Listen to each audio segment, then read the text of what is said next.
The doctor's words echoed through the hospital room. I'm sorry. The damage to your spine is severe. How it ends. You may never walk again. Darius Kane, billionaire, tech genius, Atlanta's most eligible bachelor, sat in that wheelchair and watched as his beautiful fiancee's face twisted with horror. Not horror for him, horror for herself.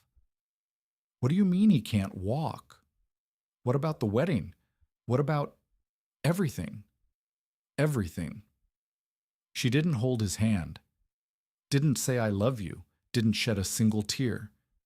She just stared at him like he was broken merchandise. But what Kendra didn't know, what no one in that room knew, was that Darius could feel his legs perfectly fine.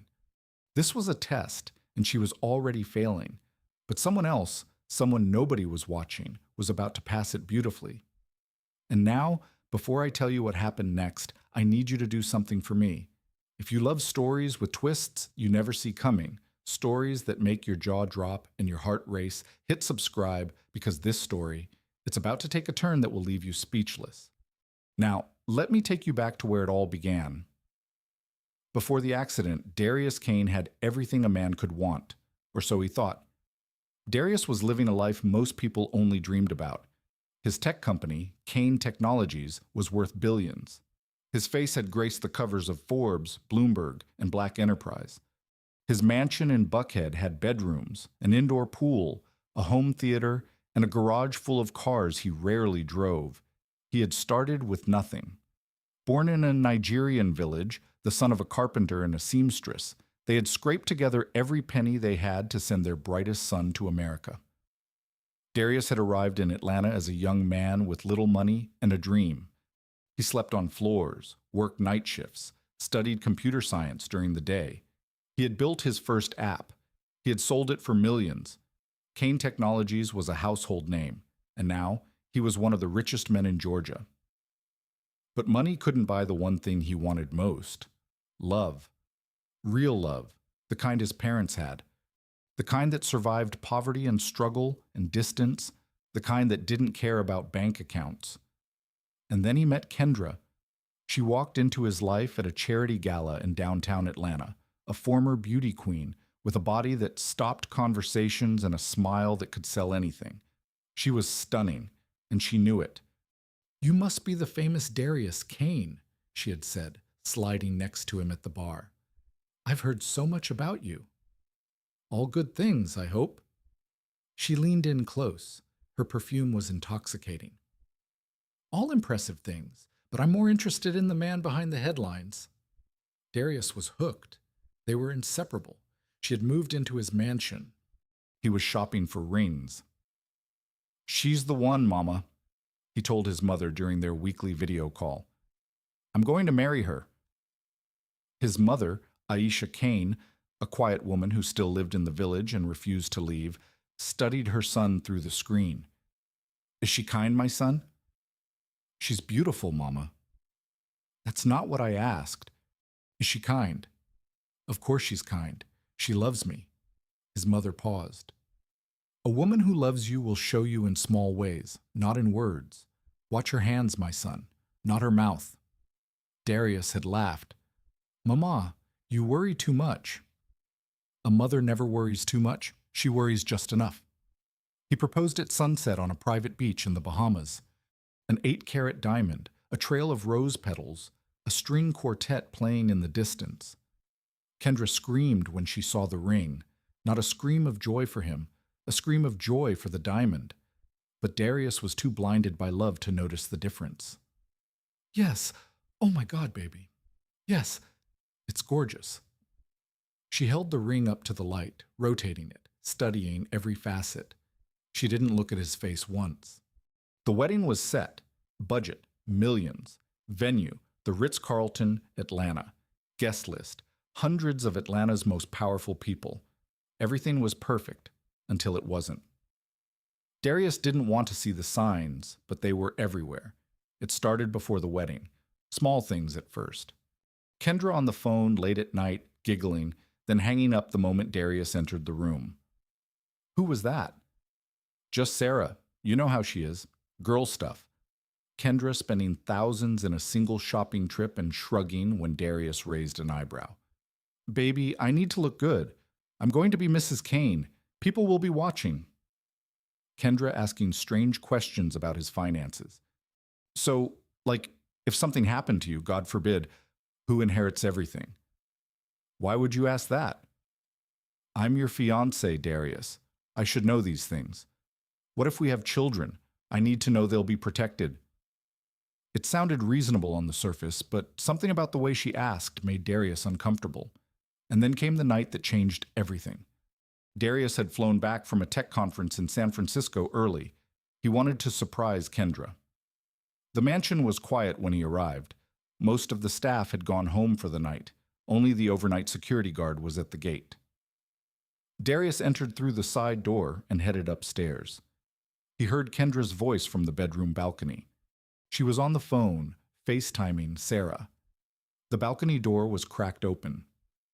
Girl, I'm set, Kendra was saying. You know how much this man is worth? Billions, billions with a B. Sarah's voice crackled through the phone. So, you really don't love him at all? Kendra laughed, a cold, sharp laugh.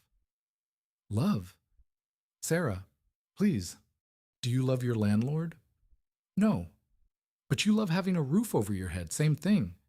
Nah, that's cold. That's smart. You think these rich men marry us for our brains? They marry us for our bodies. So I'm doing the same thing back. He gets arm candy. I get financial security. Everyone wins. But what about when you're married? You'll have to actually be his wife. Kendra snorted. I'll do the minimum. Smile at events. Post cute couple photos. Maybe give him a kid if I have to. That locks the bag even tighter. But the real fun, that's what side pieces are for. Darius felt his chest cave in. He stood in that dark hallway, listening to the woman he loved reduce their entire relationship to a business transaction. Everything his mother had warned him about, everything he had refused to see, it was all true. He backed away silently, went downstairs, and sat in the dark living room. By the time the sun came up, he had a plan. Darius didn't confront Kendra. He did something far more revealing. The next morning, he called his best friend, Malik Thorne. Malik was a neurosurgeon at Emory Hospital. They had grown up on the same street in the village, come to America on the same scholarship, built their lives side by side. If Darius trusted anyone on earth, it was Malik. I need your help. Anything, brother. You know that. I need you to help me fake a spinal cord injury. Silence. Come again? I want to pretend I'm paralyzed. I want to see what Kendra does when she thinks I can't walk, when she thinks the money might disappear, when she thinks I'm broken. Darius, I heard her last night, Malik. She doesn't love me. She said it herself. She's marrying me for money. She's planning to have affairs behind my back. She called me a meal ticket. More silence. I need to see it with my own eyes. I need to see who she really is when she thinks the dream is over. Malik exhaled slowly. How long? Give me a month, and then you'll know exactly who you're dealing with. The plan was meticulous.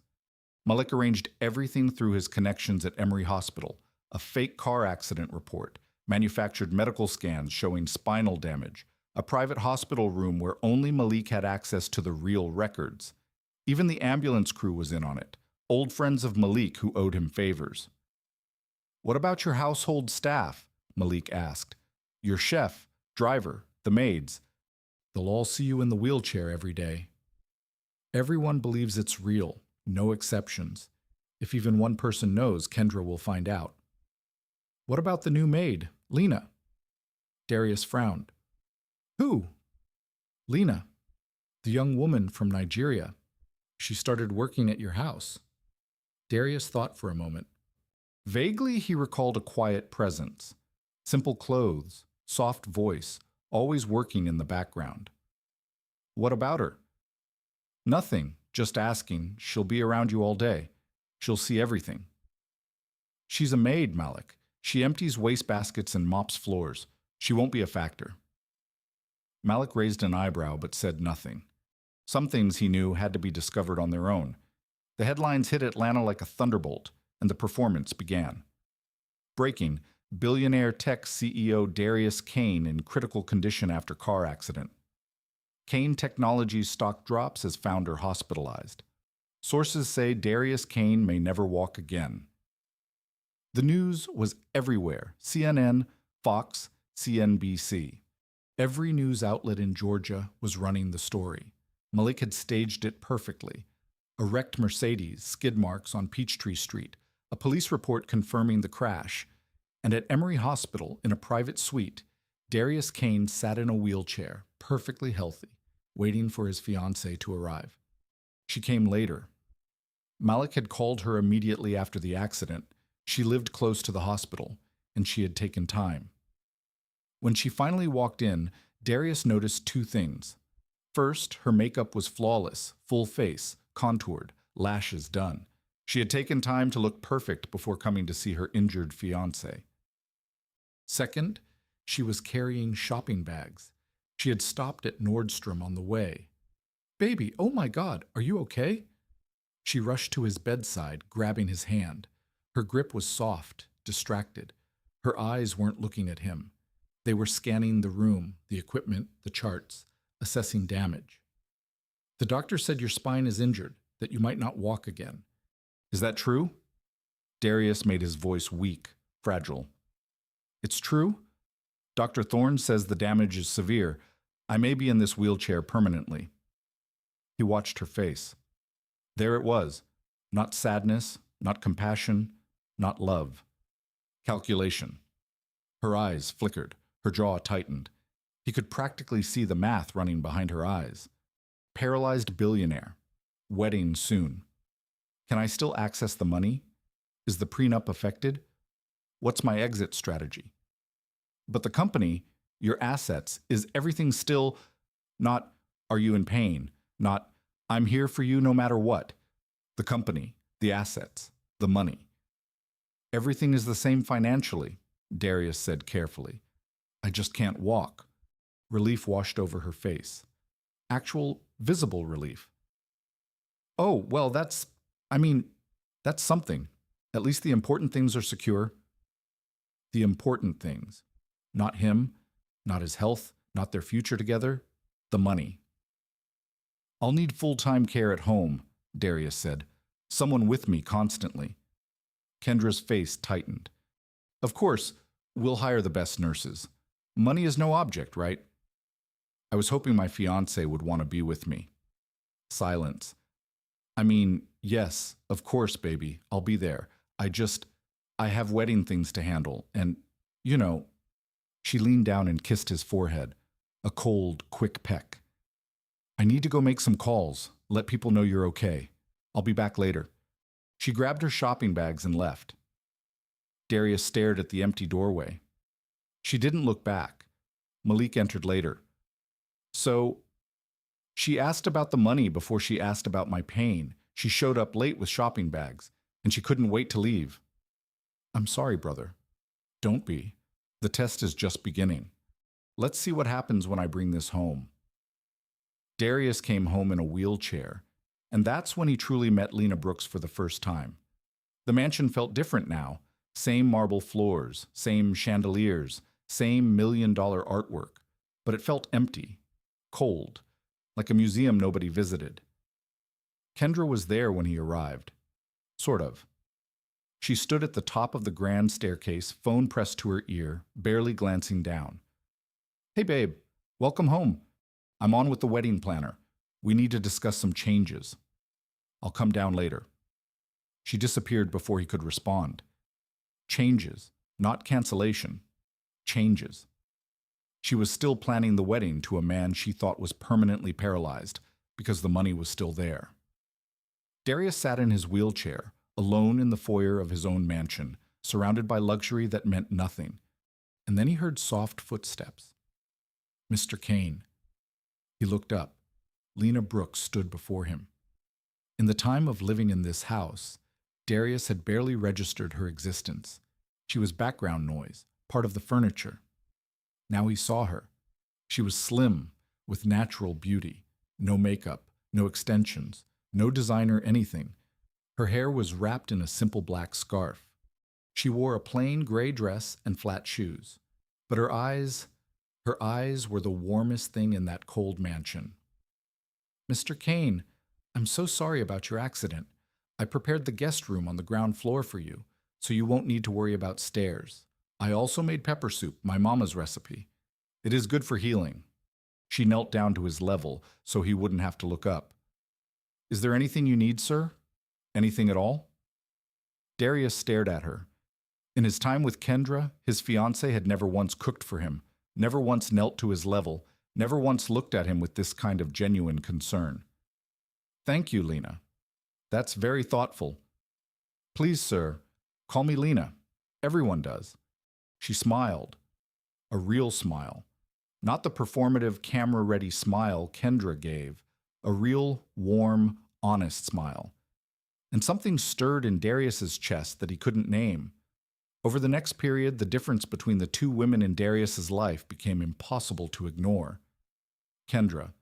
She visited his room once, for minutes. She spent most of those minutes on her phone. "Baby, I'm so busy with the wedding. You understand, right?" She left without touching him. Lena. She was there every morning. Fresh breakfast, warm smile, a different homemade Nigerian dish every day. And she helped him without making him feel helpless. Adjusted his pillows, brought him books from the library, novels she thought he might enjoy. She sat with him in the garden when the weather was warm and told him stories about her village in a Nigerian state. "My grandmother used to say, 'The best medicine is someone who cares enough to sit with you.' So here I am, sir." Kendra. She needed money. "Baby, the wedding flowers are going to cost thousands. Can you transfer the money today?" Thousands for flowers. "They're imported from Holland. Darius, this is $1 million wedding. Don't be cheap." She also started sleeping in the guest room upstairs. "Your wheelchair makes noise at night, and it wakes me up. I need my beauty sleep for the wedding." She moved further away from him, physically and emotionally. Lena. She noticed Darius was quiet, sad, withdrawn. She didn't ask what was wrong. She didn't pry. Instead, she brought him something. A small wooden carving of a tortoise. "My father carved this before he passed. In our village, the tortoise represents wisdom and patience. He carries his home on his back. Wherever he goes, he is complete." She placed it on his nightstand. "I want you to have it, Mr. Kane, so you know that even when things feel broken, you are still complete." Darius held that small wooden carving and felt tears form in his eyes. This maid, this woman who earned less in a year than Kendra spent in a week, had given him something more valuable than anything money could buy. She had given him a piece of her heart. Kendra. Darius pretended to drop a glass of water. It shattered on the floor, and he looked at Kendra, who was scrolling through Instagram on the couch across the room. "Babe, can you help me?" She didn't look up. "Lena, come clean this up." She never moved from the couch. Lena. She was already there. She appeared from the hallway, cloth in hand, and cleaned the mess silently. But she didn't just clean it. She looked at Darius and said softly, "Are you okay, sir? Did any glass cut you? Let me check your hands." She examined his hands carefully, gently, like he mattered. And when she looked up, their eyes met and held. Something passed between them in that moment. Something neither of them had words for yet, but they both felt it. The test was supposed to reveal Kendra's true character, but what Darius heard almost stopped his heart. It was late. Darius couldn't sleep, and he wheeled himself through the dark mansion toward the kitchen for water. But he froze when he heard voices. Kendra and Sarah in the living room, wine glasses in hand. "Girl, I don't know how much longer I can pretend," Kendra was saying. "He just sits there in that chair, looking sad and pathetic. It makes me sick." "So what are you going to do?" "I've been thinking if I push the wedding forward, like soon, I can lock everything down legally before anything changes." "What do you mean? Anything changes?" Kendra lowered her voice, but Darius heard every word. His lawyer called. said Darius is considering updating his will and his trust now that he's disabled. If I'm married to him before those changes happen, I'm entitled to half of everything, community property. And if you're not married in time, then I get nothing. The prenup we signed only kicks in after the wedding. If I walk now, I leave with what I came with, which is nothing. Sarah whistled. So you're staying for the money? Obviously. Here's the thing. She leaned closer to Sarah. Once we're married, if something were to happen to him, if his condition got worse, I'd inherit everything as his wife. The room went cold. Kendra, are you saying what I think you're saying? I'm saying that a paralyzed man is very fragile. Accidents happen. Medications get mixed up. Things happen. She smiled, that beautiful smile that had once captivated Darius. Now it terrified him. Girl, you are evil. Sarah gasped. I'm smart. There's a difference. They clinked glasses and laughed.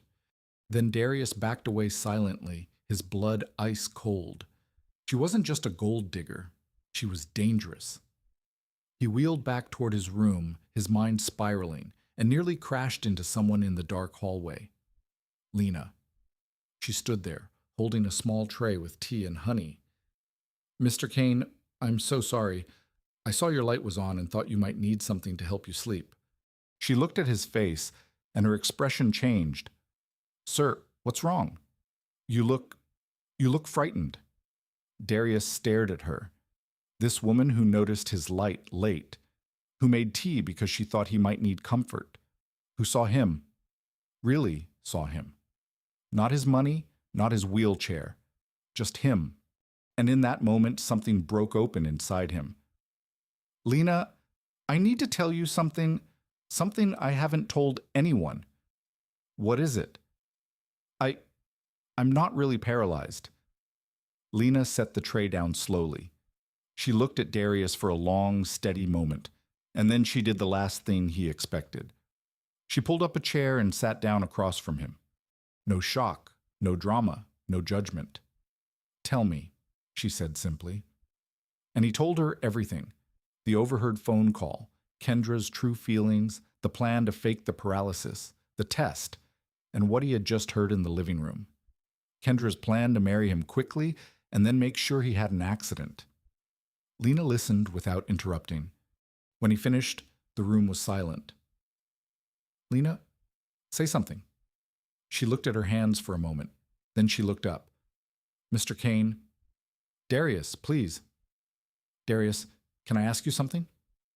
Anything. Why me? Why are you telling me? I'm just your maid. I'm nobody in this house. Darius shook his head. That's not true. You are the only real person in this house, the only one who has shown me genuine kindness.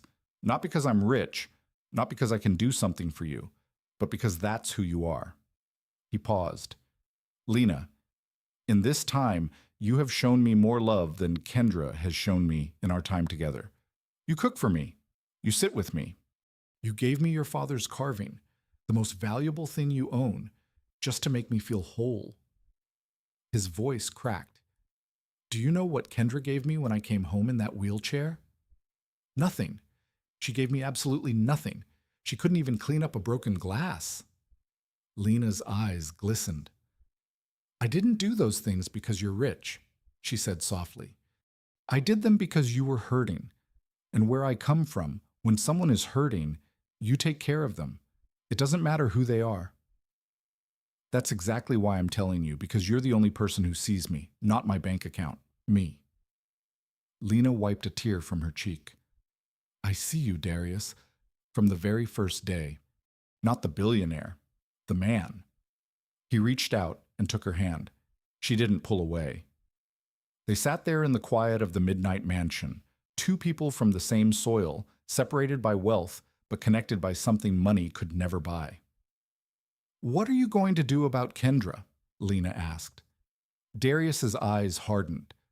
I'm going to give her exactly what she wants, a wedding day she'll never forget. The Ritz-Carlton ballroom glittered like a palace, but the real spectacle hadn't started yet. Hundreds of guests filled the ballroom, CEOs, senators, celebrities. Atlanta's most powerful people dressed in their finest, sipping Dom Perignon and admiring the imported flowers. The wedding was the event of the year, and at the center of it all stood Kendra. She was radiant in an expensive Vera Wang gown, diamonds dripping from her ears, her neck, her wrists, hair styled by Atlanta's top celebrity stylist. She looked like a queen, and she smiled like a woman who had already won. $1 million wedding, $1 billion husband, game over.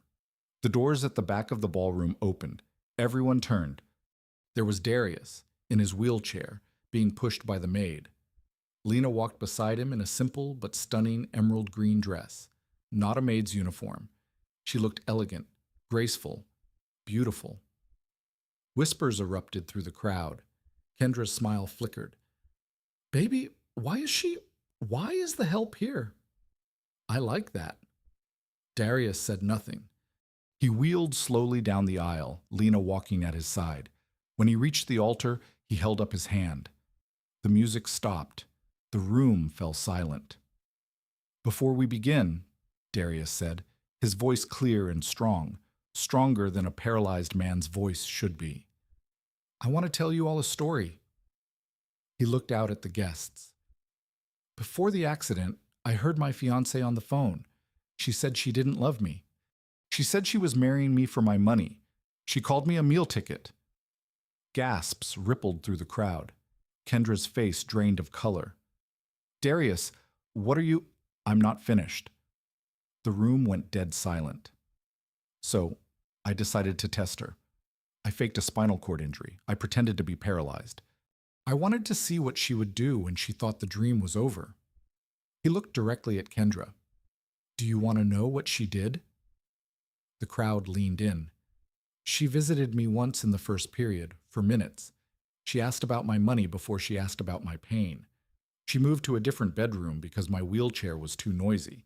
She spent thousands shopping while I sat alone in my room." Murmurs of disgust from the guests. "And I heard her tell her friend that once we were married, she planned to make sure I had an accident so she could inherit everything." The ballroom erupted. Kendra screamed, "That's a lie. He's lying." "I have the recordings," Darius said calmly. "My security system captures audio throughout the house. Every word, every plan, every plot." Kendra's legs buckled. Darius gripped the arms of his wheelchair, and then, slowly, he stood up. The room exploded. "He can walk." It was all fake. Darius stood tall, strong, powerful, on his own two legs. He looked down at Kendra, who had collapsed onto the altar steps, mascara running, her expensive dress crumpled beneath her. "You failed the test, Kendra. You showed me exactly who you are." He turned to Lena. She stood there, quiet, humble, tears streaming down her face, the same way she had stood every day in his house, not asking for attention, not demanding anything, just being there. "But someone else passed." He took her hand. "This woman, my maid, showed me what love really looks like. She cooked for me, sat with me, gave me her most precious possession, just to make me feel whole. She saw me, not my money, not my company, me." He faced the crowd. "There will be no wedding today, not to Kendra." Security stepped forward and escorted a screaming, sobbing Kendra out of the ballroom. "You'll regret this. You'll regret this, Darius." Her voice faded as the doors closed behind her. The room was silent. Darius turned back to Lena. "I'm not asking you to marry me today. That wouldn't be fair. But I want you to know you changed my life. You showed me that love isn't about money or status. It's about seeing someone, really seeing them." Lena squeezed his hand, tears flowing. "I saw you, Darius, from the very first day. Not the billionaire, the man." He smiled. "Then let me spend the rest of my life making sure you're seen too." The crowd slowly began to clap, then louder, then a standing ovation. And in the middle of that grand ballroom, surrounded by hundreds of Atlanta's richest and most powerful people, a humble maid from a Nigerian state stood beside a billionaire who finally knew what love looked like. Not diamonds and Vera Wang, not Instagram and imported flowers. Love was pepper soup at midnight. Love was a wooden tortoise on a nightstand. Love was someone who saw you when everyone else looked away. Darius and Lena didn't rush.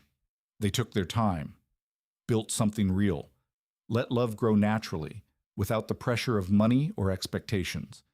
Lena went back to school, something she had always dreamed of. She became a registered nurse, not because she needed Darius's money, but because she had always wanted to heal people. "You've been healing me since the day you brought me pepper soup," Darius told her, and they married, a small ceremony in the Nigerian village, in the same church where Darius's parents had married before. His mother, Aisha, cried tears of joy. "I told you, my son, watch her hands, not her mouth." And she was right. Lena's hands had fed him, cleaned for him, held his, given him her most precious possession. Kendra's hands had only ever reached for his wallet. As for Kendra, she tried to sue Darius for emotional damages. The case was thrown out. Last anyone heard, she was in Miami, trying to catch another billionaire. Some lessons are never learned, but this tale isn't about Kendra. This tale is about the woman who was invisible, the one nobody watched, nobody valued, nobody expected anything from. And that's exactly why she was the real one, because true love doesn't announce itself. It simply shows up with pepper soup at midnight, when everyone else has gone to bed. If this story touched your heart, subscribe and hit that notification bell, because every tale has a lesson, and the archive never forgets.